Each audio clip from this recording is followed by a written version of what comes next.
Gold, trusted gold buyers. మీరు తాకట్టు పెట్టిన బంగారాన్ని విడిపించి ఈ రోజు ఉన్న మార్కెట్ ధరకు కొనబడను. అండ్ చాలా మంది చెప్పింది ఏంటంటే విజయ నిర్మల గారు ప్రతి బర్త్డేకి కొన్ని లక్షల రూపాయల చెక్కులు బయటకు వెళ్తాయి.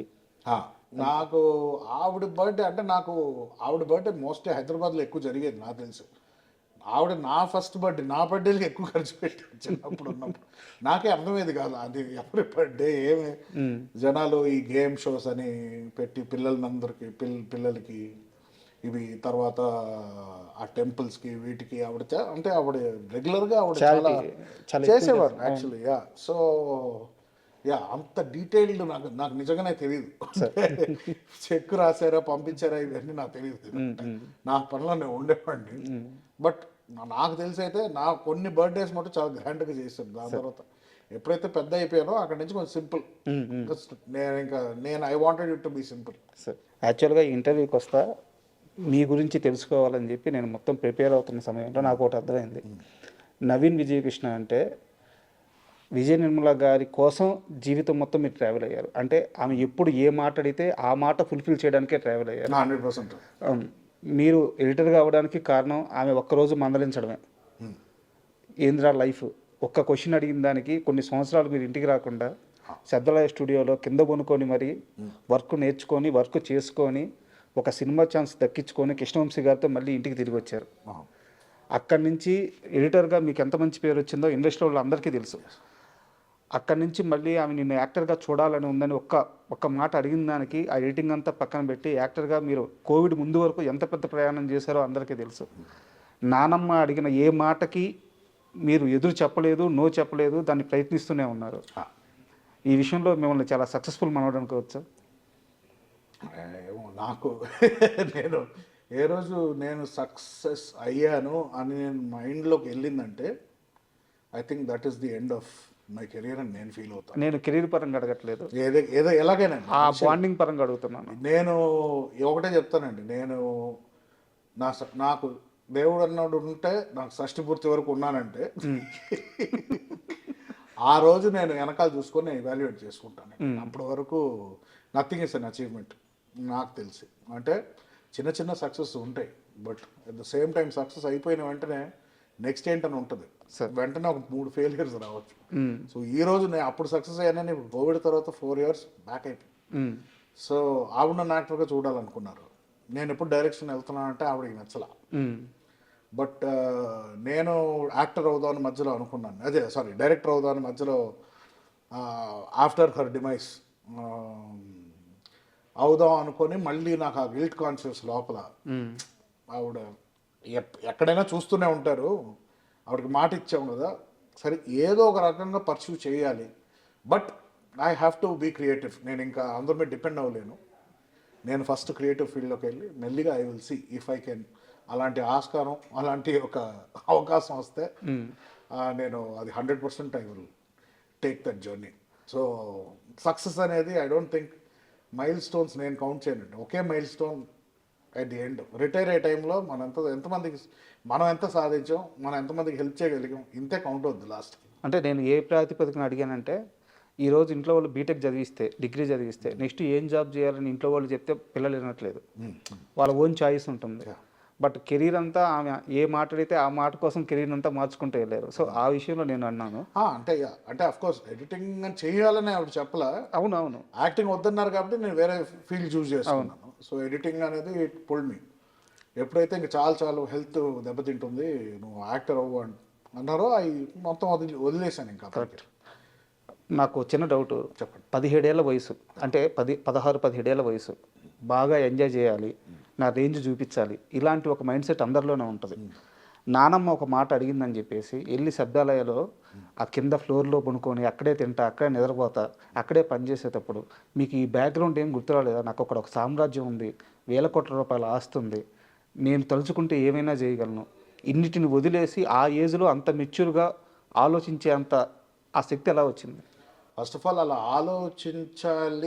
ఆలోచించే అవకాశం ఇవ్వలేదు ఇంట్లో ఫస్ట్.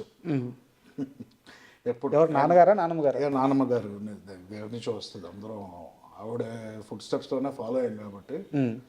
ఫస్ట్ ఆఫ్ ఆల్ నేను I think around 15 years 16 years అనుకుంటా ఆవిడ స్విట్జర్లాండ్ ఎక్కడో షూటింగ్కి వెళ్తున్నారంటే జనరల్లీ ఏదో ఒకటి తెచ్చేవారు మాకు అక్కడి నుంచి.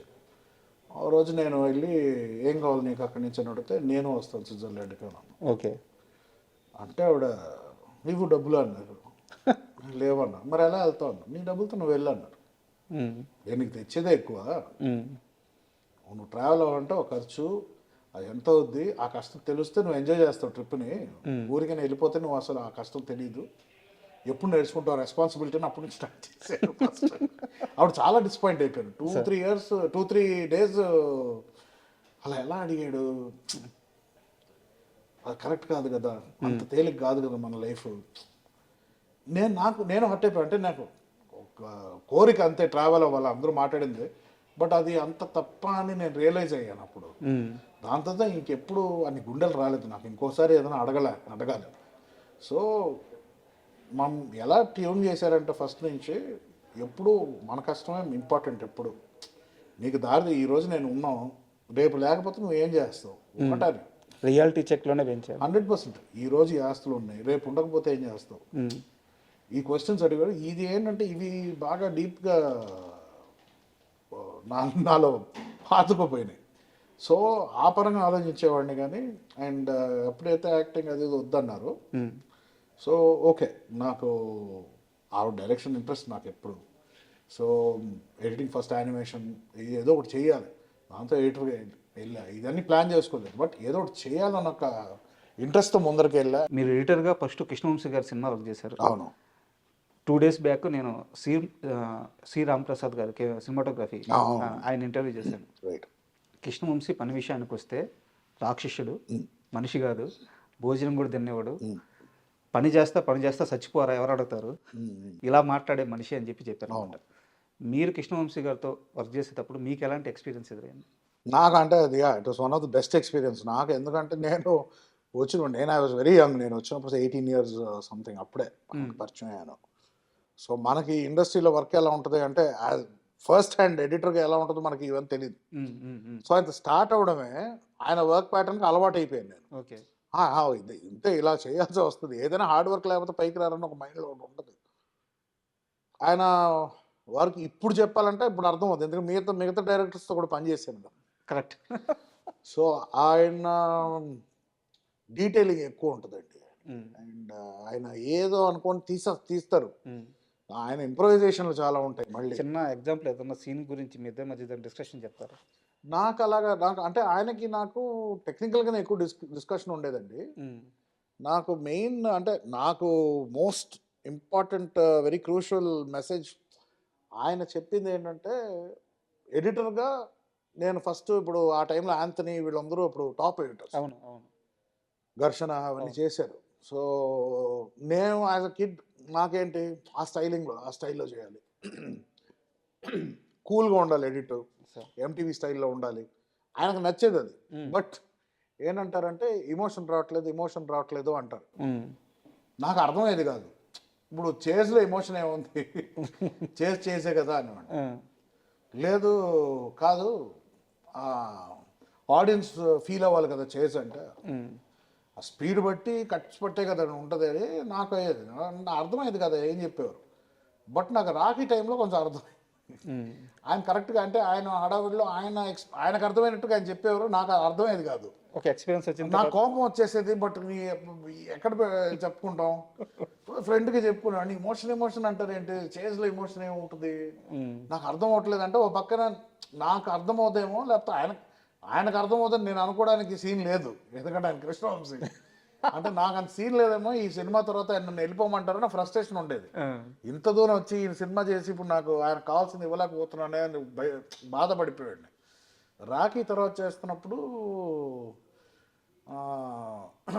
అప్పుడు కూడా ఇదే, ఏదైనా ఉంటే ఇది తీసేసి ఇది ఎక్కువ ఇంకా కావాలంటే అయ్యో ఎంతసేపు అండి సినిమా చూస్తారు, బోర్ కొట్టదా ఏదైనా అంటే కాదు అనేవారు. ఎవ్రీ షాట్కి ఒక లైఫ్ ఉంటుంది, ఎవ్రీ షాట్కి యాక్టర్ బట్టి, ఎమోషన్ బట్టి, డైలాగ్ బట్టి, దానికంటూ ఒక క్యాలిక్యులేటెడ్ లెంగ్త్ ఉండదు. ఒక ఎడిటర్కి నీ పని ఏంటంటే సినిమాకి సోల్ ఉంటుంది, ఆ సోల్ని మెయింటైన్ చేయాలన్నాడు. నాకు కొంచెం అర్థమైంది అప్పటికి. అండ్ ఆయన ఇట్లాగా మ్యాన్ ఆన్ ఫైర్ అని రెఫరెన్స్ ఇచ్చేవారు. నేను ఎప్పటికీ ఆ man on fire Tony Scott ఎలా క్రియేట్ చేసాడు ఎఫెక్ట్ దాంట్లో పడిపోయి అది క్రియేట్ చేశాను, కానీ చేశాను కదా, ఇదే కదా కావాలి మీకంటే ఆయన ఇది రావట్లేదు, ఇది తీసే అన్నారు. నైట్ అంతా చేశారండి ఇది అంటే, లేదు ఇది రావట్లే, మనకి ఎమోషన్ రావట్లేదు. నాకు ఫ్రస్ట్రేషన్ వచ్చేసింది. అమ్మా 2 నైట్స్ నిద్ర లేకుండా ఈ క్రియేట్ చేస్తే టప్పని తీసేయమన్నారు. ఆయన ఆలోచిస్తారా, ఒకటే క్వశ్చన్ అడిగారు, నువ్వు మ్యాన్ ఆన్ ఫైర్ చూసావా అని అడిగారు. చూశానండి అని. నువ్వు ఎమోషనల్ అయ్యావా అక్కడ? అవునండి అయ్యాను. ఎందుకు అని అంటే, ఎందుకంటే దాంట్లో పలానా సస్టెనెన్స్ ఉంది షార్ట్కి, నువ్వు ఓన్లీ స్టైల్ అడాప్ట్ చేస్తున్నావు, కానీ నువ్వు ఎమోషన్ వైపు ఆ డైరెక్టర్ కన్వే చేసిన ఎమోషన్ నువ్వు పట్టుకోలేకపోతున్నావు అన్నారు. అప్పుడు నేను ఏం చేశానంటే మొత్తం మ్యాన్ ఆన్ ఫైర్ సినిమాని DVD రిప్ చేసి ఎడిట్స్ చేసుకొని ఎన్ని ఫ్రేమ్స్ ఉంది షార్ట్ అని ఉన్న చూడడం స్టార్ట్ చేసి ప్రాక్టికల్ గా గమనించారు. యాక్చువల్లీ ప్రాక్టికల్ గా చూస్తే షార్ట్స్ చాలా పెద్ద షార్ట్స్ ఉన్నాయి దాంట్లో, మధ్యలో ఎఫెక్ట్స్ నువ్వు realise okay okay okay okay మనం తప్పు చేస్తున్నాం అని మెకానికల్ గానే వెళ్తుంటే నేను సరే ఇంత కొంచెం ఇద్దాం, ఇంకొంచెం పెంచుదాం, ఈయనకి నచ్చుతుంది కాబట్టి ఈ ట్రావెల్ అయింది చరాకి. దాంతో చందమామకి అప్పుడు కొంచెం బుర్ర పనిచేయడం స్టార్ట్ చేసింది. సరే ఈయన ఏం కావాలనుకోండి, ఎందుకంటే అది కొంచెం చందమామ అనేది ఎక్కువ స్టైల్ అంత లేదు, వెరీ రూట్ లెవెల్ మంచి ఫ్యామిలీ లవ్ ఎమోషన్స్ దీంట్లో వెళ్ళే సినిమా కాబట్టి.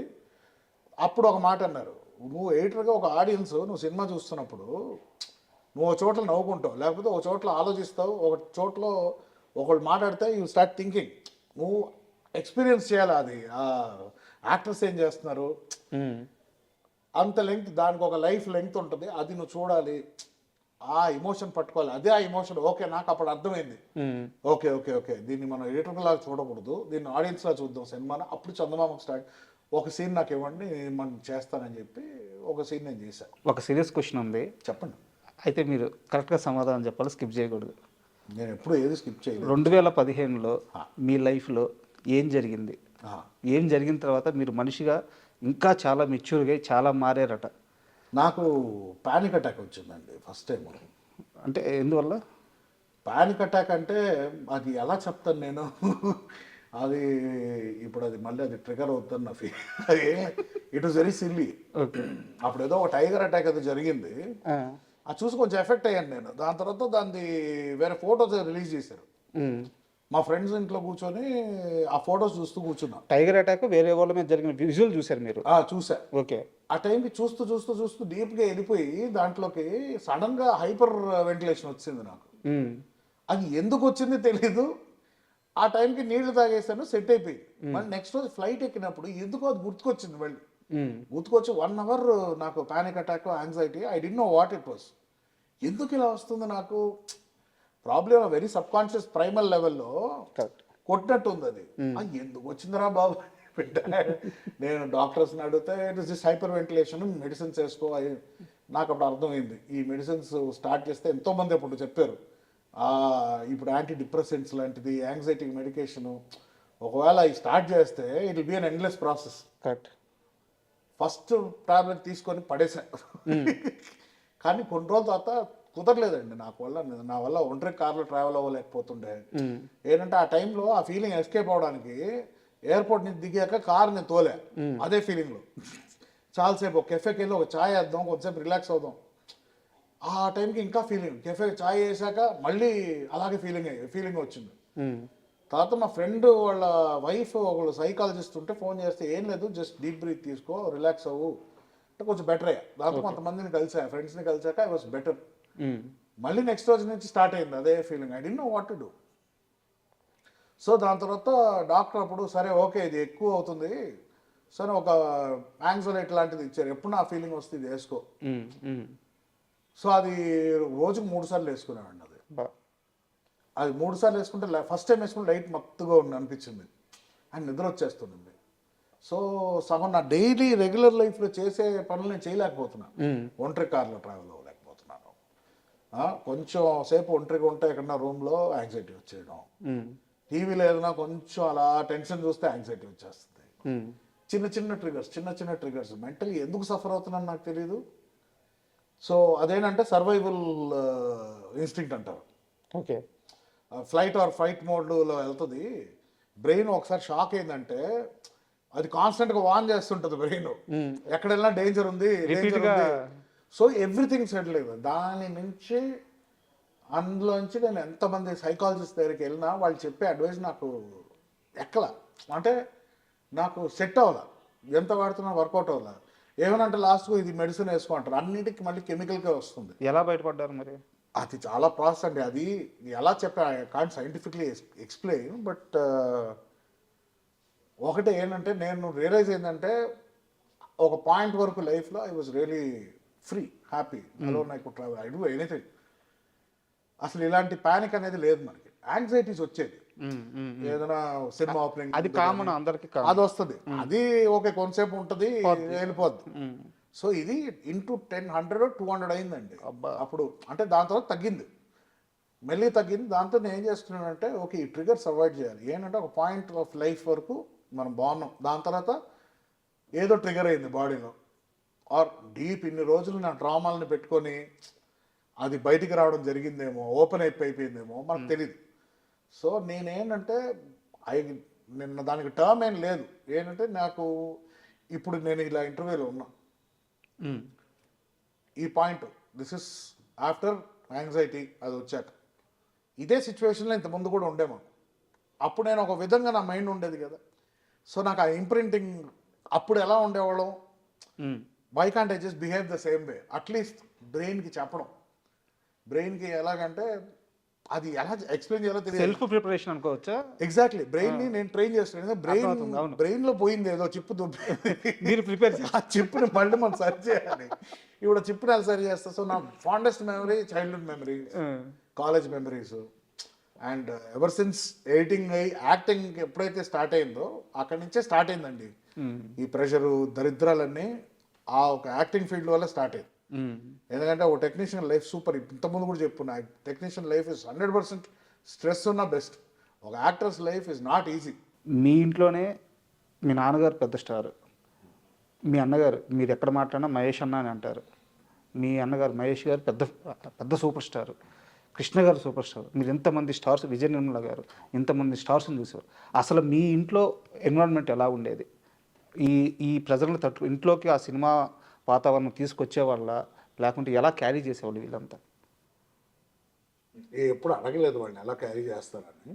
నాకు తెలిసినంత వరకు వాళ్ళు ఎప్పుడు కాన్ఫిడెంట్గానే ఉన్నారు. ఏదైనా ఫెయిలియర్స్ ఏదైనా ఫ్లాప్స్ ఏదైనా వచ్చినా బాధపడతారని తెలుసు. అంటే మన ఇంటి వరకు మహేష్ అన్నైతే ఓపెన్గా చెప్పారు ఇంటర్వ్యూలోనే, నాకు ఫ్లాప్స్ పడితే నేను బయటికి రాను అని చెప్పేసి, విచ్ ఇస్ వెరీ హ్యూమన్. ఎవరు నిలబడి ఫ్లాప్ అయితే అనుకో, ఎవరైనా అంత కష్టపడతారు. సో కాల్డ్ డేస్ పెద్ద హీరోలు అయితే సినిమాలు అట్లీస్ట్ ఒక 90 days to 150 days ఇలా నడుస్తాయి. ఎవ్రీ టెక్నీషియన్ ఫ్రమ్ హీరో నుంచి ఇన్వెస్ట్మెంట్ అంత ఇది, దాని యాక్టింగ్, దాంతో డబ్బింగ్ చేసి డైరెక్టర్లు ఇంత పనులు చేసుకున్నాక సినిమా రిలీజ్ అయ్యాక ఎఫర్ట్, అది ఎఫర్ట్ ఏంటి, ఆడియన్స్ని టార్చర్ పెట్టాలని ఎవరు సినిమాలు తీరు, సక్సెస్ కోసమే తీస్తారు. సో ఆటోమేటిక్ ఏమైపోతుంది సేమ్ అండి. అంటే నేను కష్టపడి చేసాము, ఎందుకు సక్సెస్ అవ్వలేదు, టార్గెట్ ఆడియన్స్, వ్యాలిడేషన్ కోరుకునేది ఆడియన్స్ నుంచి. ఆడియన్స్ ఇప్పుడు రివర్స్లో ట్రోల్ చేయడం స్టార్ట్ చేస్తున్నారు. అవును. So an industry that is based out of audience, audience ఇది ఇలా ఉంది రెస్పాన్స్ అనేసరికి it is very hard to take for actors నా ఫీలింగ్. సో గుండెని డ్రై చేసుకుంటే మళ్ళీ యాక్టర్ కావడం కష్టం. I don't think there is any actor who is not sensitive. Everyone goes through, at least బాత్రూంలోనే ఏడుస్తారు నాకు తెలిసి. ఎవరికి బయట చూపించుకోపోయినా బాత్రూంలో 100% అండి, అది గ్యారంటీ. ఎవరో ఉన్నారంటే దే గ్రేట్, బట్ నాకు తెలిసి అయితే ప్రతి స్టార్కి అయితే తప్పదు, ఇది తప్పదండి. ఒక అదే అంటున్నా కదా, ఒక గాడ్ స్టేటస్, ఒక స్టార్ స్టేటస్ వచ్చాక to handle that fame is impossible. అది నా country like India where fanaticism, అంటే ఫ్యాన్స్ అనే వాళ్ళు ఫ్యాన్స్ కూడా కాదు, they transcended to different level. Correct. ఏ లెవెల్కి వెళ్తారంటే అది ఒక, నాకు తెలిసి తెలుగులోనే ఉందండి, తమిళ్లో ఉంది, బట్ తెలుగులో ఉన్న పిచ్ అయితే నాకు తెలిసి తెలుగు సినిమాల హీరోలకి ఉన్న పిచ్చి ఎక్కడ లేదు. ఫ్యాన్స్ 100% లేదండి. In a way it's a blessing and it's a curse also. కొత్త డైరెక్టర్స్ వచ్చే వాళ్ళందరినీ మీ నాన్నగారు పెట్టేస్తున్నారు. అంటే నాకు తెలిసి డాడ్ నాకు చిన్నప్పటి నుంచే was a little updated man. Correct. ఎప్పుడు కొంచెం ముందు చూపు ఉండేది in a lot of aspects. ఆయన అప్పుడు అప్పుడు కూడా 92లోనే నాకు తెలిసి ఒక లాన్సర్ కార్ తెప్పించారు ఆయన అప్పుడు. అప్పటికి ఇంకా ఇక్కడ ఇండియాలో రిలీజ్ అవ్వాలి ఆ కారు. ఎర్లీ 90sలో ఓకే. జపాన్ నుంచి ఇంపోర్ట్ చేసి తీసుకొచ్చారు. ఈ కార్ ఇలా కూడా కారు ఉంటుందా అని అనుకున్నాను. తర్వాత ఇంకో కారు ఎక్స్చేంజ్ చేశారు. ఆయన ఎప్పుడు ఓకే, ఎప్పుడు ఒక స్టెప్ ముందున్నాం ఎప్పుడు అని ఆలోచించే వ్యక్తి అని నాకు తెలుసు. సో ఆటోమేటిక్ బ్రెయిన్ అలా ఉన్నప్పుడు ఈజ్ కాన్స్టెంట్లీ, అంటే ఆయనకి ఆ ఇంట్రెస్ట్ క్రియేట్ చేయాలనే రూప్లోనే ఉంటారు. సో ఒక క్యారెక్టర్ చెప్తుంటే దిస్ ఇస్ ఎనీథింగ్ న్యూ, పర్ఫార్మెన్స్కి నాకు ఉంది స్కోప్ అనుకుంటే చేసేస్తారు. It's simple. Super. And Vijaya Nirmala గారి ప్రస్తావనకు వస్తే ఆమె ఫుడ్ చాలా బాగా వండుతారు, సూపర్ టేస్ట్ ఉంటుంది అని చెప్పి చెప్తారు అనమాట.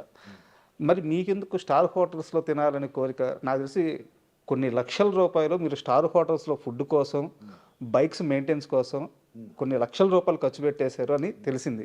నిజమా అబద్ధం? నిజమే. నిజమేనా? బైక్స్కి ఫుడ్కి ఆల్మోస్ట్ 15 years గ్యాప్. మీరు టైం లైన్స్ అంటే ఇంట్లో సేమ్ చెప్పాను కదండి, రూల్స్ ఎక్కువ అని. సో నా బాడీ తత్వమే చిన్నప్పటి నుంచి నేను లావుగానే ఉంటాను. సో నేను మధ్యలో సన్నపడిన సినిమాకి అదొక చిన్న ఇంత percentage of my life. So star హోటల్కి వెళ్ళాలని ఒక క్యూరియాసిటీ ఉండేది. సో వెళ్దాం అంటే ఎందుకు ఇంట్లో ఏం తక్కువ చేశారు, అక్కడికి వెళ్ళి నువ్వు థౌసండ్స్ ఖర్చు పెట్టేది వేస్ట్ బదులు ఇంట్లో తిను. బట్ అదే ఎప్పుడైతే నో చెప్తారో కొంచెం క్యూరియాసిటీ ఇంకా పెరుగుద్ది. కరెక్ట్. బట్ అఫ్ కోర్స్ నాకు పాకెట్ మనీ ఇవంతా తగ ఇచ్చేవారు కాదు. కొంచెం తెలుసు వీళ్ళకి ఏజ్లో ఇస్తే అనవసరమైన అలవాట్లు ఇవన్నీ స్టార్ట్ అవుతాయి, ఫ్రీడమ్ ఇవ్వకూడదు ఎక్కువ. సో కొంచెం కంట్రోల్లో ఉంటేనే కరెక్ట్ అనుకునే ఆవిడ పెట్టారు. ఇప్పుడు ఎప్పుడైతే ఎడిటింగ్ స్టార్ట్ అయిందో నాకు పేమెంట్ సక్సెస్ఫుల్ ఎడిటర్ అయిపోయాం. ప్రోమోస్, అది కూడా ప్రోమోస్ అంటే మనకి డైలీ పేమెంట్స్ ఉంటాయి. సరే, సారీ టు ఇంటరప్ట్ యూ. అది వేరే ఇంటర్వ్యూలో కూడా విన్నాను, 1000 పైగా ప్రోమోలు చేశాను అని చెప్పి అన్నారు. నాకు ఆ ప్రోమోలు అంటే అర్థం కాలేదు, అది అడగదాం. ప్రోమోస్ అంటే ట్రైలర్స్ అండి. Trailers cinema trailers. ఈ పైన అంటే maybe figure of speech probably ఒక 400-500 చేసి ఉంటాను. ఓకే. అంటే నేను ఒక్కడే కూర్చుంటే మా టీం ఉండేది, అంటే నాకు అసిస్టెంట్స్ ఉండేవారు. ఓకే. వాళ్ళు చేసి మేము చూసేది ఇలా లెక్క లేదు, చాలా చేసాం, నాకే లెక్కలేదు. కొన్ని సినిమాల పేర్లు కూడా గుర్తులేవు. So please continue. ఆటోమేటిక్గా ఫ్రీడమ్ వచ్చేటప్పటికి ఒక ఫీలింగ్ ఉంటుంది. 5 star హోటల్ కూర్చొని తింటే చాలా లెవెల్ బాగుంటుంది. అంటే అక్కడ ఏమేం చేస్తుంది, దాంతో రియలైజ్ అయింది ఏమంటే అక్కడ పెట్టే బిర్యానీ చాలా చండాలంగా ఉంటుంది. ఇంట్లో నార్మల్ చేసిన బిర్యానీ రిలీజ్ అవుతాం. కానీ ఎడిటింగ్ చేసే టైంలో లేట్ నైట్స్ చేసేవాడిని. సో లేట్ నైట్స్ ఆకలి వేస్తే టక్ మనం వెళ్ళిపోయేవాడిని. అప్పుడు డబ్బులు ఉండేది. అంటే ఏజ్ అండి, అదే ఏజ్లో రావాల్సిన సంపాదన ఆ ఏజ్లో రావాలి. నాకేమో చాలా ఎర్లీగా వచ్చింది. సో ఆ టైంలో ఏముంటుంది, కార్కి సిస్టమ్ వేయించుకోవాలి, పెద్ద స్పీకర్లు వేయించుకోవాలి. అందరు ఫ్రెండ్స్ అందరూ వేయించుకునేవారు, ఇంట్లో డబ్బులు ఇచ్చారు, మనకు ఉండేది కాదు. అది అడిగితే ఎందుకు కార్లో సిస్టమ్, ఎందుకు కార్లో ఇస్తారు కదా డిఫాల్ట్ స్పీకర్, చాలా మ్యూజిక్ వినడానికి పెద్ద స్పీకర్లు ఎందుకు అని అనేవారు. సో ఉంటుంది, నేను అది ఎక్స్ప్లోడ్ అని ఇవని ఏదో యాంప్లిఫైర్ ఉంటాయి కదా. సో ఈ డబ్బులు అన్నీ దాంట్లో. బట్ నేను ఈ రోజుకి చెప్తా, నేను ఎప్పుడు రిగ్రెట్ అవ్వలేదు. ఎందుకంటే ఈరోజు నేను కొంచెం ఆలోచిస్తా ఖర్చు పెట్టడానికి, అప్పుడు ఆలోచించే వయసు కాదు. సో అన్ని ఎక్స్పీరియన్స్ చేసి చాలా ఓకే. స్టార్ హోటల్లో తిని లాస్ట్ ఇప్పుడు 5 star హోటల్కి వెళ్దాం నేను అనండి, వెళ్తున్నాం. మీరు ఒక్క రోజులో పే చేసిన హైయెస్ట్ పే అని సార్ హోటల్లో? అంటే మాక్సిమం అంటే ఇప్పుడు 2004-05 ఉండేది. అంటే నార్మల్, అంటే బర్త్డే పార్టీ ఒకసారి ఇచ్చానండి, that will be the highest 20,000 something. Okay. అప్పుడు ఒక 7 people వెళ్ళాం. ప్రాబ్లీ ఈ రోజు ఇట్ విల్ బి మోర్. అవును, 10 రెట్లు. రెగ్యులర్ గా వీకెండ్స్ వెళ్ళేవాళ్ళం తినడానికి, 4-5 వేలు అయ్యేది. బట్ ఏంటంటే మనకి అది ఎయిటింగ్ ఎవరికి లెక్క చెప్పడానికి లేదు కదా. అవునవును. వచ్చేది తినేవాళ్ళం. అంటే నేను ఒక్కడే వెళ్ళేవాడిని కాదు, 4-5 వెళ్ళేవాళ్ళం, కూర్చునేవాళ్ళం, తినేవాళ్ళం, ఎంజాయ్ చేసేవాళ్ళం, వచ్చేవాళ్ళం. ఏసీ, మంచి అట్మాస్ఫియర్, మైక్రోసాఫ్ట్ సిఇఓస్ వీళ్ళందరూ కూర్చొని ఉంటారు. మనకు ఒక పెద్ద ఫీలింగ్, వాడికి వెళ్ళి వీళ్ళతో మేము తింటా ఉంటున్నారు.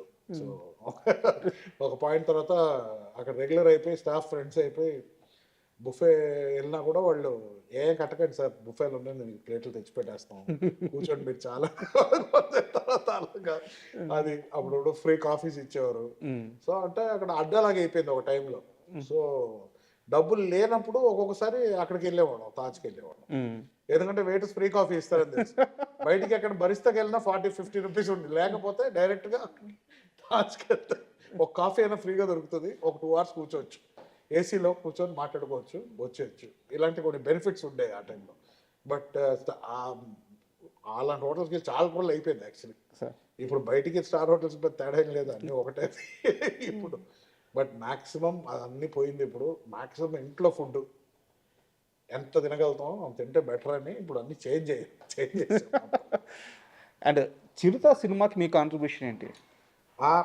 ఫ్రాంక్లీ నేను ఒక 2-3 సాంగ్స్ చేశాను, 2-3 సీన్స్లో నేను కొన్ని ఎఫెక్ట్స్ లాంటివి ట్రై చేశానండి. కొన్ని కామెడీ సీన్స్, ఆలి బ్రహ్మానందం గారి సీన్ టచ్ చేసినప్పుడు షాక్ ఎఫెక్ట్ లాంటివి వస్తాయి, అదొకటి జగన్నాథ్ గారికి, పూరి గారికి నచ్చింది. అండ్ ఆ టైంలో నేను చందమామ చేస్తుండే, చిరుత చేస్తుండే, అండ్ యమదొంగకి ఒక చిన్న పోర్షన్ షూట్ చేశాను, ఫాలోస్ సాంగ్, వీరమణి గారు అబ్బాయి వాడు లాకెట్, ఆ లాకెట్ పోర్షన్ రాజమౌళి గారు వాళ్ళ డాడ్ స్క్రిప్ట్ ఇచ్చారు. దాంతో ఆ రాజమౌళి గారు సూపర్విజన్లో I was shooting something, shoot చేసాం. అదే ఒక చిన్న డిఎస్ఎల్ఆర్ సోనీ కెమెరా ఇచ్చారు అప్పుడు, హెచ్డి కెమెరా సంథింగ్. సో నేను సందీప్ గున్నం అని గంగరాజ్ గారు వాళ్ళ అబ్బాయి, ఆయన డిఓపి అదే కెమెరా వర్క్ చేశారు. Okay. So we both were doing. ఈ టైంలో నేను ఆల్రెడీ 2 ఎడిటర్స్ ఉన్నారు చిరుతకి, వర్మ ఉన్నారు. మోస్ట్ ఎడిట్ వర్మనే చేశాను actually. I did 3-4 songs and ఫైట్లో కొంచెం అటు ఇటు ఏదో ఫస్ట్ ఫైట్ సెకండ్ ఫైట్ కొంచెం చేశాను. దాని తర్వాత నేను లాస్ట్కి నేను తక్కువగా చేశానండి, టైటిల్ అవసరం లేదులేండి, వర్మకి క్రెడిట్ ఇచ్చేసేయండి అని చెప్పా.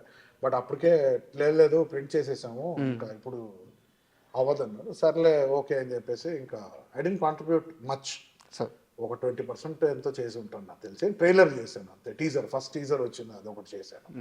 ఇక్కడ నాకు చిన్న డౌట్, యాక్చువల్గా రామ్ చరణ్ మీకు చాలా చిన్న వయసులో క్లాస్మేట్.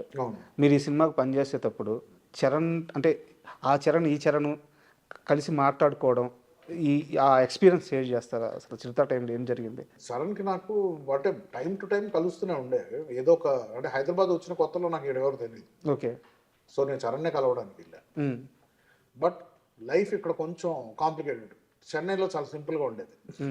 ఇక్కడ బయట వస్తే ఎక్కడ పీస్ఫుల్గా ఎక్కడ చాట్కి వెళ్దాం అన్నా కూడా తినిచ్చేవారు కాదు పాపం మనోడిని, రామ్ చరణ్ గారిని. కానీ నాకు రామ్ చరణ్లో ఒక విషయం నాకు ఏం నచ్చుతుంది అంటే, నాకు 4th స్టాండర్డ్ నుంచి ఎలా గుర్తుకున్నాడు ఇప్పుడు అలాగే ఉంటాడు. ఓకే. సో సక్సెస్ ఫేమ్ అనేది ఆయన చేంజ్ చేయలేదు. So that is one great. అది అలా ఉన్నోళ్ళు చాలా గ్రేట్ అని నా ఫీలింగ్ యాక్చువల్లీ. సో చాలామందిని చూసి నాకు ఇప్పుడు నేను స్కూల్ టైంలో ఎలా ఉన్నానో మ్యాక్సిమం అంతే. మన ఎక్స్పీరియన్సెస్ చేంజ్ అవుద్దేమో కానీ, మన కొన్ని ఆస్పెక్ట్స్ చేంజ్ అవుతాయేమో కానీ మన మనిషి లోపల ఉన్న సోల్ మారదు. Correct. Tej is one of the same people. ఇంకా 4th స్టాండర్డ్లో ఉన్నాడు అనుకోండి, అది వేరే మానసికంగా. బట్ చరణ్, నేను లాస్ట్ చరణ్ని కలిసిన టైం వాజ్ గోవిందుడు అందరు వాడి టైం. ఓకే. సో ఆ టైంలోనే 2-3 సార్లు కలిసాము. సో దాని తర్వాత ఆటోమేటిక్గా నేను ఎక్కువ సోషల్గా తిరగను. సో దాంతో నేను కలవడం లేదు, కానీ అప్పుడు ఈ was the same, the way he talks, same person. ఏ మొత్తం మార్పు ఉండదు. So is the same genuine kind guy. So that is one thing I really like. So Chirutha కూడా ఫస్ట్ నన్ను చరణే వచ్చి అడిగారు ఫస్ట్. ఓకే. వచ్చి ఇలాగ ఎడిట్ చేస్తామని అడిగాడు. చేస్తానని చెప్పాను. సో దాంతో వెళ్ళినప్పుడు చెప్పారు 2 ఎడిటర్స్ ఉన్నారు, సో కొన్ని పోర్షన్స్ నువ్వు, కొన్ని పోర్షన్స్ ఆయన. Okay fine, what ever we can do. But I feel నా టైటిల్ అనవసరంగా వేసారనిపిస్తుంది ఇంకా ఉందని, ఎందుకంటే మనస్ఫూర్తిగా కాంట్రిబ్యూట్ చేయలేదు నేను అసలు. మీడియా పైన కోపం వచ్చిన క్షణం గుర్తుందా? మీడియా పైన కోపం రాదు నాకు. వచ్చింది. నాకు వచ్చే కోపం అయితే ఓన్లీ పీపుల్ మీద ఉంటుంది. ఇప్పుడు ఒకళ్ళెవరో స్లిప్ అయ్యారని చెప్పి I can't completely dismiss all the media people కదండి. సాయి తేజ్ గారి యాక్సిడెంట్ అప్పుడు పర్సనల్గా చాలా సఫర్ అవ్వలేదా మీరు? 100% అయ్యాము. ఎందుకు అవ్వలేదు, తినేసింది లోపల. ఫోన్ స్విచ్ ఆఫ్ చేసేసుకొని. అవును, ఆఫ్ చేశాను, 100% ఆఫ్ చేశాను నేను. ఏమని ఆన్సర్ చేస్తాను నేను అప్పుడు? ఏం క్వశ్చన్స్ అడుగుతారు? బట్ వచ్చిన వాటిల్లో కూడా సాయి తేజ్తో పాటు నరేష్ కొడుకున్నాడు. అవును, ఇద్దరు కలిసి అంటే 400 కిలోమీటర్స్ వెళ్ళారు. తర్వాత 400 కిలోమీటర్స్ బైక్ ఇండియాలో. తర్వాత కాలంలో ఇవన్నీ అబద్ధం అని తేలింది కాబట్టి సరిపోయింది, కానీ ఇద్దరు తాగున్నారు, ఇట్లాంటివన్నీ వందల పుకార్లు వచ్చినాయి. ఎలా హ్యాండిల్ చేశారు? రోడ్ మీద మట్టి ఉంటే తాగనవసరం లేదు, చవన్ బ్రష్ చేసుకున్న పడిపోతారు కింద. ఫస్ట్ ఆఫ్ ఆల్ డ్రింకింగ్ నేను చెప్తానండి, నేను కాలేజ్ టైంలో తాగేవాడిని అండి బాగా. ఓకే. ఎందుకు, ఎవడి కెపాసిటీ ఎక్కువ ఉంది ఫ్రెండ్స్ మధ్యలో, ఈ ఒక కామెడీ పేర్ ప్రెషర్ వల్ల. But I never enjoy drinking. ఏదో ఏదో కలిస్తే ఫ్రెండ్స్తో కలిసినప్పుడు నేనుగా వెళ్ళి తాగేది అండ్ తాగేయడానికి ప్రోగ్రాంలు వేసుకునే ఇది కాదు. Okay, I don't know, I'm a smoker, I smoke till today. నేను ఎప్పుడు క్విట్ చేస్తాను నాకు తెలియదు. అదొకటే నాకు ఇస్తుంది ఆనందం. నేను చాయ్ ఇష్టం, నాకు బ్లాక్ కాఫీ ఇష్టం, ఇంతే. మందు ఎప్పుడు ఇష్టపడలేదు దాంతో, అంటే never longed for it. Okay, Tej అయితే అసలు పాపం వాడు only tea drinker, black coffee కూడా తాగడు, టీ డ్రింకర్. మాకు అసలు మా బ్యాచ్ టీ టోట్లర్ బ్యాచ్. పార్టీకి ఎప్పుడు వెళ్తాం మేము, పబ్కి ఎప్పుడన్నా కలిసి ఎప్పుడన్నా బయటికి వెళ్దాం రా మ్యూజిక్ అంటే వెళ్తాం.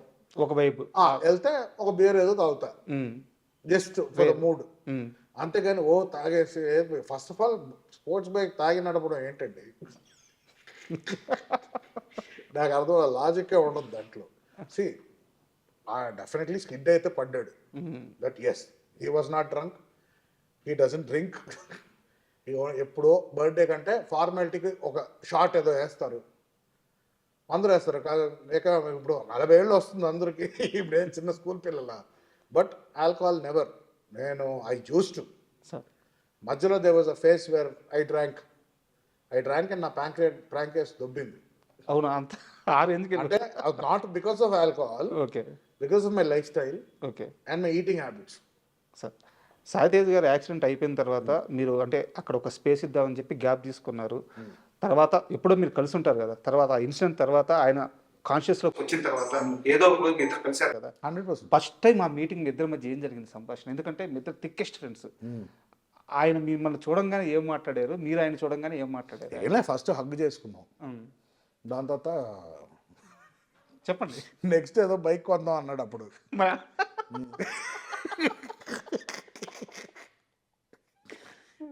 సో ఆ మోడల్ పేరు చెప్పి నెక్స్ట్ ఏంటి ఇదా, 400 కిలోమీటర్స్ ఎలా వెళ్ళేవారు నువ్వు స్ట్రీట్ ట్రిపుల్ బైక్లో అడిగా. తెలుసా ఆయనకి, మీడియాలో అంతా ఇదంతా నడిచింది ఆయనకి తెలుసా? తెలుసు, అన్ని తెలుసు. పాపం రికవర్ అయ్యే టైంలో రికవర్ అయ్యేటప్పుడు చాలా మెంటలీ డౌన్ ఉంటారు పేషెంట్స్. సో బాడీ డౌన్ ఉంటుంది, ఎనర్జీ లెవెల్స్ డౌన్ ఉంటుంది. ఎందుకంటే మనోడే ఏజ్డ్ పర్సన్ కాదు కదా, ఈ వాజ్ యంగ్, యాక్టివ్, ఎవ్రీథింగ్. ఇప్పుడేంటి బ్రెయిన్ రెస్పాండ్ అవ్వడానికి టైం పడుతుంది, స్పీచ్ ఇంపైర్మెంట్ ఉంది. సో లోపల మానసికంగా నాకే ఒక 2-3 సర్జరీస్ తర్వాత రికవర్ అయ్యి 15 days చాలా చిరాగ్గా ఉంటుంది. ఏం చేయలేకపోతున్నాం, బయటికి వెళ్ళలేకపోతున్నాము, బెడ్లోనే పడుకోవాలి. పాపం అన్ని రోజులు ఈ was there on the bed. So will be frustrated. So వచ్చాక అది కన్సోలింగ్ ఇవన్నీ ఎవడు చేయకూడదని నా ఫీలింగ్. అండ్ నా గురించి తెలుసు, నేను ఏది సీరియస్గా తీసుకోవాలని తెలుసు, unless it is death. But మీలాంటి ఇద్దరు ఫ్రెండ్స్ కలిసినప్పుడు అది ఏ సిచ్యువేషన్ అయినా చాలా ఫార్మల్గా అయితే ఉండదు. ఫార్మల్గా ఎప్పుడు లేదు, ఏదైనా ఎక్కువ నవ్వుకుంటాం, లేకపోతే కోపాల్లో ఉంటాం, అంతే, తిట్టుకుంటాం. మీరు చెప్పారా రే ఇన్సిడెంట్ తర్వాత నా బైక్స్ అని అమ్మేసాడు నాన్నని? వాడికి చెప్పలే, అమ్మే అయిపోయింది, బైక్స్ ఏమైంది అన్నాడు, అయిపోయినాను, ప్యాకప్. ఏం సార్ మీ ఇద్దరి మధ్య అంత థిక్ రిలేషన్, అంటే అది ఫ్యామిలీ బాండింగ్ లాగా అయిపోయింది, ఎలా సెట్ అయింది అంత స్నేహం ఇద్దరి మధ్య? ఇప్పుడు మీరు అడిగిన క్వశ్చన్కి స్క్రీన్ ప్లే ఆఫ్ లైఫ్ అంతే. What is meant to be అది జరగాలని రాసి పెట్టుంది. చెన్నైలో మేము హార్డ్లీ 4-5 years కలిసి ఉన్నాం. దాంతో హైదరాబాద్కి వచ్చాడు, నేను కాల్ చేయలేదు, నాకు నంబర్ లేదు. హైదరాబాద్కి వచ్చాక చరణ్ని కలిసాక తేజ్ నెంబర్ తీసుకున్నా. ఓకే, ఫోన్ చేశా, కలిసాము. అప్పుడు మేము క్రికెట్ ఆడేవాళ్ళం. సో మనోడు రాజూస్ క్రికెట్ క్లబ్లో ఆడేవాడు. ఒకరోజు ఎవరో చెప్పారు క్రికెట్ 6 బాధేస్తున్నాడు అక్కడ, సూపర్ మీ ఫ్రెండ్ అంటే, అప్పుడు నేను వెళ్ళా, కలిసాం, మళ్ళీ ఒకసారి కలిసాం. దాని తర్వాత కొన్ని 1-2 years కలవలేదు. ఓకే, దాని తర్వాత సబ్వేలో కలిసా. తర్వాత అప్పటికి ఇంకా మనోడు యాక్టింగ్ ఏం లేవు, నేను ఎడిటింగ్లో ఉన్నప్పుడు అప్పుడు సబ్వేలో కలిసా ఇంకో ఫ్రెండ్తో. మళ్ళీ అప్పుడు స్టార్ట్ అయింది పరిచయం, మళ్ళీ అప్పుడు మీట్ అవ్వడం స్టార్ట్ అయింది, ఓకే. దాంతో రెగ్యులర్ కలవడం స్టార్ట్ అయ్యింది మళ్ళీ. బట్ ఇదేంటంటే ఫ్రమ్ నేను I think I was in 4th or 5th, అప్పుడు ఆ టైం నుంచి నాకు ఒక ఎవ్రీ ఫేజ్లో కలుస్తూ ఉండేవాడు. So every time we met, అది ఒక బ్రదర్ బాండింగ్ లాగా అయిపోయింది. అంటే చిన్నప్పుడు ఆ 4-5 years వాడిని బాగా టార్చర్ పెట్టా క్రికెట్ నేర్పించాలని, కొట్టేవాడిని, తిట్టేవాడిని. అవునా? వీడు రాడనుకునేవాడిని, మళ్ళీ ఇంకా వచ్చేవాడు మళ్ళీ, లేదు నేను బాగా ఆడతానని చెప్పి వచ్చాడు. అప్పుడు అదేదో పెద్ద నేను కోచ్ మనోడు, బట్ ట్రైనింగ్ అయితే చాలా ఇంటెన్స్గా ఇచ్చేవాడు ఆ టైంలో. అయితే మీ ప్రభావం ఆ షాట్లన్నీ ఏమో అది వాడిని అడగాలి, నాకు తెలియదు, అడగాలి ఎవరు. మామూలుగా కొట్టాడు బాల్ని. అవునవును, బాగా కొడతాడు, గట్టి కొడతాడు. దాని తర్వాత ఇక్కడ రావడం, ఇక్కడ కలిసాక ఫస్ట్ 2 times జస్ట్ కలిసాం అంతే, మాట్లాడుకున్నాం, అయిపోయింది. ఎప్పుడైతే ఆ సబ్వేలో కలిసామో అక్కడి నుంచి daily, this was in 2001 or 2004 అనుకుంటా, 2004-5లో కలిసాం. ఇంకా అక్కడి నుంచి ఇప్పటి వరకు కంటిన్యూస్గా, ఇంకా గ్యాప్ లేదు. సో ఏంటంటే చిన్నప్పుడు అలా చూశాను కదా, సో ఆటోమేటిక్గా ఒక తమ్ముళ్ళలాగే ఉండేది ఇది. వాడు సక్సెస్ నా సక్సెస్ అని నేను వాడిని ట్రైన్ చేయాలి ఆయనకి ఎందుకో వచ్చింది. నాకు చరణ్తో ఎప్పుడు నాకు అలా లేదు. ఓకే. తేజ్ నాకన్నా కొంచెం చిన్నోడు కాబట్టి చిన్నప్పుడు తమ్ముళ్ళలాగే చూసేవాడిని నేను. సో ఇక్కడ కలిసాక అదే ఇది స్టార్ట్ అయింది. దాంతో వాడు కెరియర్ గురించి మాట్లాడినా, ఇలాంటి సినిమాలు చేద్దాం అనుకుంటున్నా, సో ఫస్ట్ డాక్టర్ అవుదాం అనుకుంటున్నాను అంటే, నేను పిచ్చా అన్నాను. నువ్వు అసలు చదువు వచ్చా నీకు? అసలు నువ్వు సినిమాలు కనీసం ఫ్లాప్ సినిమా తీస్తే ఆడియన్స్ ఇరిటేట్ అవుతారు, ఇక్కడ నువ్వు తప్పు చేస్తే జనాలు చచ్చిపోతారు, నీకు నీ రిస్క్ తెలుస్తుందా నీకు అని చెప్పారు. దాని తర్వాత he decided he wanted to act and everything. అదే డాక్టర్ కావాల్సిన యాక్టర్ చేసింది మీరే? నేనేం చేయలేదబ్బా, అంతా వాళ్ళ డిసిషన్ ఉంటుంది, మనం ఎవ్వరు ఏం చేయరు. ట్రాక్ మార్చేసింది మీరే. వాడు నిజంగానే డాక్టర్ అవ్వాలనుకుంటే ఎంతమంది చెప్పినా డాక్టర్ అయ్యేవాడు. వాడు యాక్టర్ అవుదాం అనుకున్నాడని డాక్టర్ని చంపేసాడు వాళ్ళు, స్టెథోస్కోప్తో ఉరి తీసాడు డాక్టర్ని. So it's his decision ultimately. వాడు ఏదైనా అదే కదా whole policy, do what ever you want, but అంతే, బట్ ప్రాపర్గా చేయి అంతే. ఏదున్నా కూడా 100% దిగితే దాంట్లో దిగిపోవాలి అంతే. కానీ వెరీ గుడ్ సోల్ అండి. అంటే ఫస్ట్ టైం కలుస్తుంటే వాళ్ళు ఎంత చిన్న వాళ్ళైనా ఎంత పెద్ద వాళ్ళైనా ఎంత ఆప్యాయంగా దగ్గరికి తీసుకుంటారు, ఎంత ఆప్యాయంగా మాట్లాడతారు. తేజ్ నాకు చిన్నప్పుడు చాలా అండర్ కాన్ఫిడెంట్గా ఉండేవాడు, షై ఎక్కువ, చాలా కొంచెం భయం, షైనెస్ ఎక్కువ. అండ్ చిన్నప్పుడు ఏంటంటే ఆ ట్రైట్స్ ఉండిపోతాయి మనలో. అది యాజ్ వి గ్రో కాన్ఫిడెన్స్ రావచ్చు కానీ, బట్ ఇది ఇప్పుడు is very more confident person, especially after the incident, him coming back and giving hits. Change చేసింది 100% చేంజ్ చేస్తుంది ఎనీ మనిషి అండి. ఒకసారి లైఫ్ అండ్ డెత్ మధ్యలో ఉండి వచ్చామంటే మనిషి 100% మారుతారండి. Everything what you look at, అంటే ప్రతి ఒక ఆస్పెక్ట్ విల్ సీమ్ డిఫరెంట్. ఏ టైం అయినా నేను పోవచ్చు కదా, why am I taking this seriously? చూసుంటారు కదా, ఎక్స్టెంట్ చూసేస్తారు కదా. ఇంకా 100% మారుస్తుంది మనిషిని. చెప్పాడా ఎప్పుడైనా? చెప్పాడా మామ అయిపోతాను అనుకున్నాను, ఏం అర్థం కాదు? అవంతా అంత డీప్గా ఏం మాట్లాడమండి. ఎందుకంటే మనం కలిసినప్పుడు అది పెట్టకూడదు, అది ఆ ట్రిగర్ పెట్టకూడదు. ఆ ట్రిగర్ అది ఎప్పుడు ఉంటుందో ట్రిగర్. సో అది మైండ్ ఆటోమేటిక్గా స్ట్రెంగ్త్ అయిపోయి స్ట్రాంగ్ అయిపోయి దాన్ని ఫేడ్ అయిపోద్ది. ఇంకా ఒక పాయింట్ తర్వాత అబ్బా అప్పుడు ఎప్పుడో ఒకటి అయిందని గుర్తుకుంటుంది మనకి అంతే. సో దాన్ని మనం గుచ్చి మాట్లాడడం, టాక్ ఎనీథింగ్ ఎల్స్ అంటే, అన్లెస్ అది నేను బాదర్ చేస్తుందంటే దాని గురించి మాట్లాడడం. మరి ఇంత క్లోజ్ ఫ్రెండ్స్ ఇద్దరు పెళ్లి గురించి ఆలోచించట్లేదండి? ఎవ్రీడే ఆలోచిస్తాం, ఎవరు దొరకట్లేదు. నిజంగా ఆలోచిస్తున్నారా? ఆలోచిస్తామండి, ఎందుకంటే మా ఇంట్లోనే చాలా సక్సెస్ఫుల్ రిలేషన్షిప్స్ ఉన్నాయి. అంటే నాన్నమ్మ గారి, కృష్ణ గారిది ఇటు చూస్తాం, ఇంట్లో ఆంటీస్ వాళ్ళు. Ultimately what ever any life ఒక రిలేషన్షిప్లోనే ఎండ్ అవుద్ది. అండ్ ఎగ్జాంపుల్స్ ఉన్నాయి. సో నేను I always believed in a good family.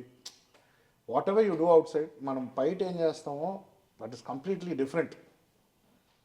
అది వదిలేసి ఇంటికి వచ్చాక, అప్పుడు చెన్నైలో ఒక అట్మాస్ఫియర్ ఉండేది, ఇంటికి వస్తే అది ఒక safe space, nothing can enter. అది ఇప్పటికే I crave for it.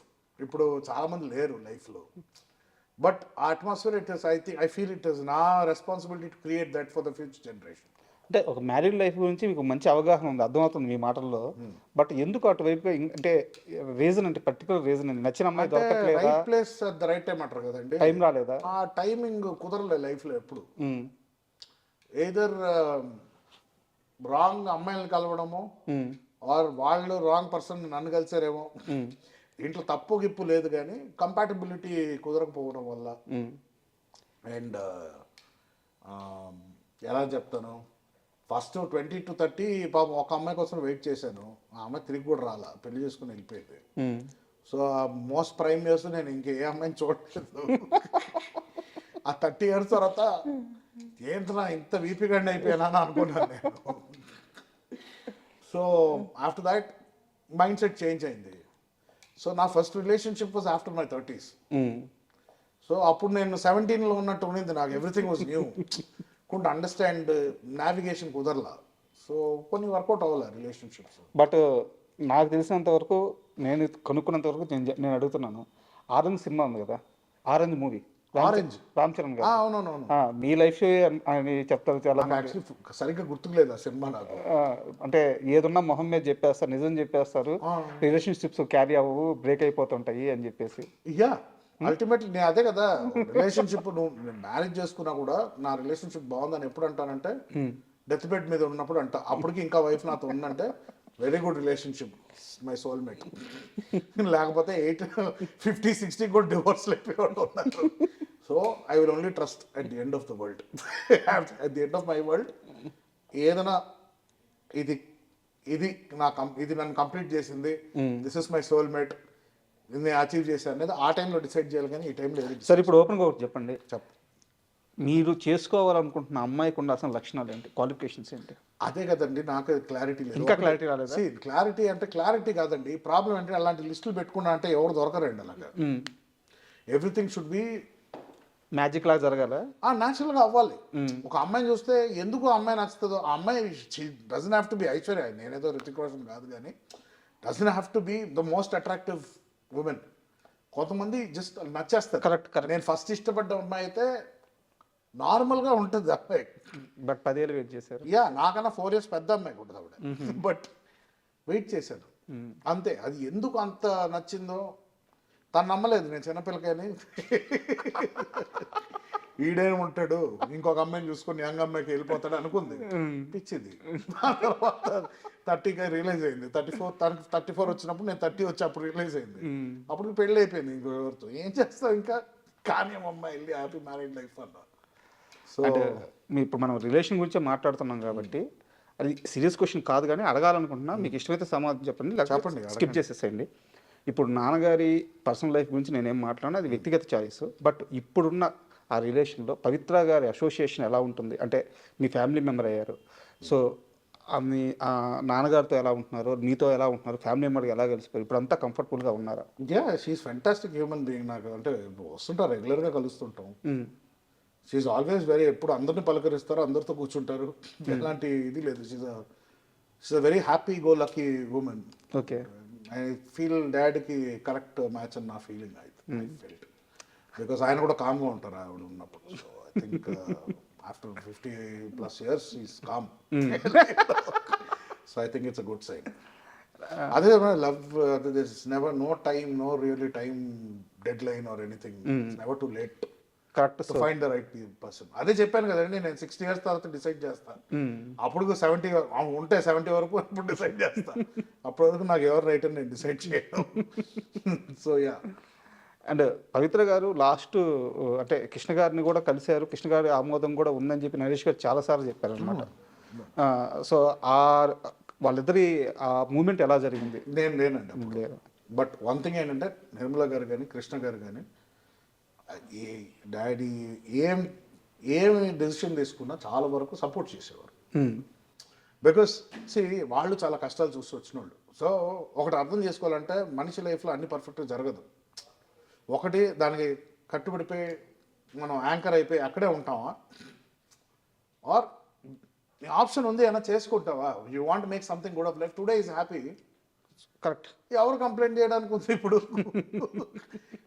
But that's the whole point అండి. అందరిని సాటిస్ఫై చేయలేము. కరెక్ట్.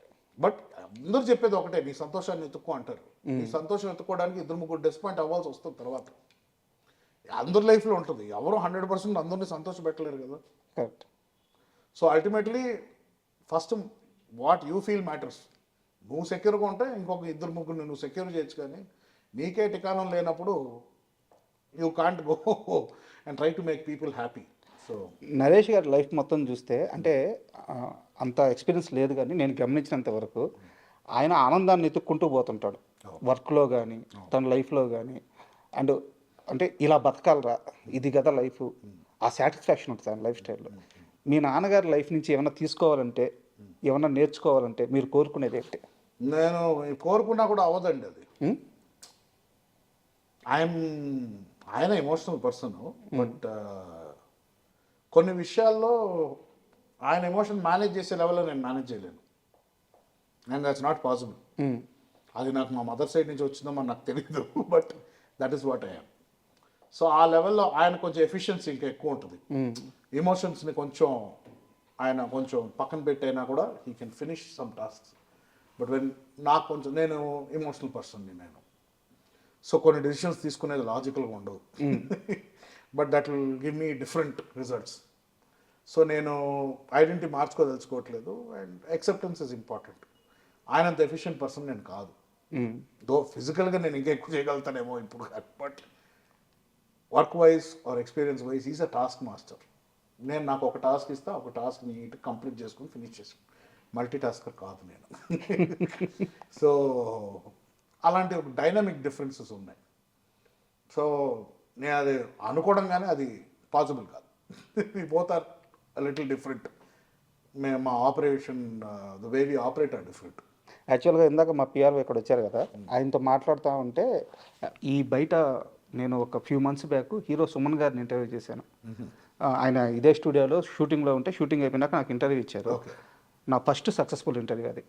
అంటే నా లైఫ్ టర్న్ అయింది ఈ నెల మీద కూర్చొని నా లైఫ్ టర్న్ అయిన ఇంటర్వ్యూ అనమాట.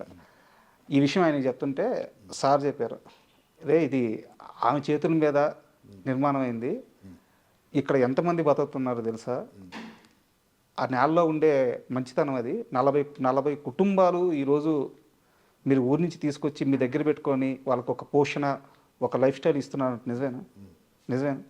100%. ఇక్కడ ఉన్న స్టాఫే ఉంటారండి. ఇక్కడ 20-30 పీపుల్ ఉంటారు. అండ్ ఆవిడ సపోర్ట్ చేసే ఫ్యామిలీస్కి ఇప్పుడు చెక్స్ వెళ్తుంటాయి. సో ఆవిడ ఇచ్చిన మాట ఎప్పుడు తప్పలేదు. అండ్ ప్లస్ అదే కదా, సెల్ఫ్ ప్రమోషన్ ఉండదు ఆవిడది, ఎక్కువ ఉండదు. అదే నాకు అర్థం కాదు ఏంటంటే ఇలాంటి విషయాలు బయటికి ఎందుకు రావాలి? అర్థం చేసుకోవాలంటాను. మన మంచి అంటే మనకి లోపల హ్యాపీనెస్ ఇస్తుందంటే అది చాలు. ఇప్పుడు ఎంతమందికి హెల్ప్ చేసాం అనేది ఎందుకు చెప్పుకోవాలి బయటకు? హెల్ప్ ఎందుకు చేయాలనుకుంటున్నావు? ఒక పలానా పర్సన్కి హెల్ప్ చేస్తే నీకు హ్యాపీగా ఉంటుందేమో. నా ప్రాబ్లం ఏంటి, నాకు గిల్ట్ ఉండేది. మన లైఫ్ బాగుంది కదా మనకి. ఇప్పుడు నాకు కంపేర్ చేస్తే చాలామందికి సేమ్ ఈ లగ్జరీ ఉండదు కదా. సో ఎవరైనా కొంచెం హెల్ప్లో ఏమైనా డబ్బులు అడిగితే పోని మనం ఇచ్చేస్తే బెటర్ అని. ఇలా ప్రాబ్లం అయిపోయిందంటే దాని తర్వాత ఇచ్చుకుంటూ పోయి నా సొంత కారు అమ్మాల్సి వచ్చింది ఒక టైంకి. అవునా? సో ఆ రోజు బుద్ధి వచ్చి మానుకున్నా, ఓకే ఒక లెవెల్కి ఇవ్వచ్చు, నేను అంబానీని కాదు, ఇది కాదు, 1000 పీపుల్కి హెల్ప్ చేయడానికి. So I have my limitations. So help ఉన్నప్పుడు చేయి, లేకపోతే దేవుడు కూడా శ్రమించడని ఎవరు చెప్పారు. నీ దగ్గర 10 రూపాయలు ఉంటే 2 రూపాయలు 3 రూపాయలు హెల్ప్ చేయి, నీతో నువ్వు పెట్టుకో. ఓకే, నీ దగ్గర 1000 రూపాయలు ఉన్నప్పుడు అప్పుడు 100 రూపాయలు ఇవ్వు, ప్రాబ్లం లేదు. కానీ నీ దగ్గర 10 ఉండి నువ్వు 100 ఇవ్వాలని ట్రై చేస్తున్నామని నీ దేవుడు కూడా హెల్ప్ చేయడు నీకు అని పంతులు ఎవరో చెప్పారు. చూడండి, అది నీ ప్రాబ్లం ఉందన్నారు. సో ఆ గిల్ట్ వల్ల నేను చాలా మిస్టేక్స్ చేశానండి. ఒక గిల్ట్ అంటే నేను ఒక పాయింట్ తర్వాత ఎయిటింగ్ అయి మానేశాక నా అమ్మకు అర్థమైంది, వీడికి సంపాదన లేదు, యాక్టింగ్ అడిగాను. సో ఎంతో డబ్బులు పాకెట్ మనీ ఇవ్వాలి కదా, అది రోజు వస్తుంది.